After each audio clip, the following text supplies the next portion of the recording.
Man, oh, what a morning so far. Morning, what time is it? It's 1:40 already. Sorry guys, I gotta remember to look through the viewfinder. I'm gonna start ripping that apart in a minute, but you know what? I got the wire in from the outside. See, this is what's good about my own little shack back here, all right, and it being in the backyard, because the wife doesn't bother me no matter what I do, and I don't care what it looks like. But temporarily, again, everything's temporarily. I just built that out real quick and just stuck it on that pole that it was on. So that's kind of it. I don't think I'm going to show it to you though with the sun shining, but that's what we have. Now I haven't checked the SWRs because I had just put it up there. You know, like I say, that's just there. I'm going to pick up a couple of standoffs so I can put an actual pipe in it and take care of that. But like I say, whatever goes on back here, it just goes on back here. You know what I mean? And not a big deal. I may even, I probably won't, but build out a couple of 2x6 by maybe 12 out and back with a couple of frames out there. I'll strengthen up those, make those taller, and then I'll have a big old piece of frame out there. I can stick antennas all over it.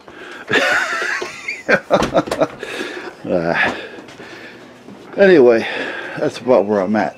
But it got so cold. How cold did it get? Well, I had the antenna outside, just kind of like screwed into the pole there for a minute, for the night, with the wire just kind of hanging out there.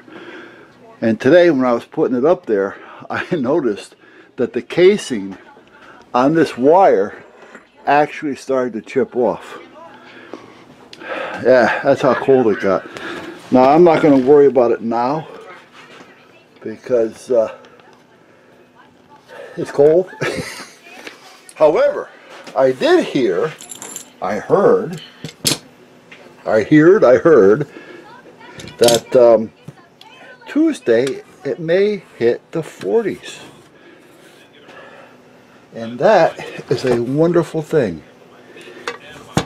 I just listened, yeah, they are, good. I don't know why Tram did this. They didn't use regular knobs or Phillips screws or anything on the side to hold the bracket to the radio. They used these little Allen key. Why would you do that? You know what I mean? Either put little knobs you can hand tighten, or Phillips. You know, I mean, everything else has Phillips. You know, most of the time when you're putting it in your car, the bracket, you're using Phillips. So why use those? That was kind of a bum play on Tram.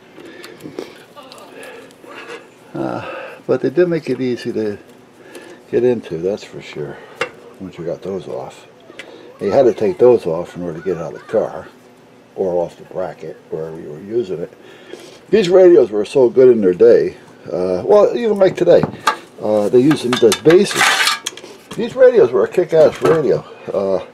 For the day, I'm telling you, they were top shelf. I'll tell you what another good radio is. I owned one, and I'm sorry I got rid of it. I'm sorry I got rid of it, not because it worked so damn good, which it did,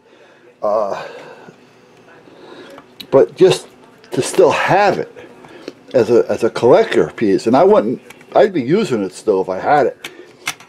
And if I found one, they just want a lot of money for them. Now back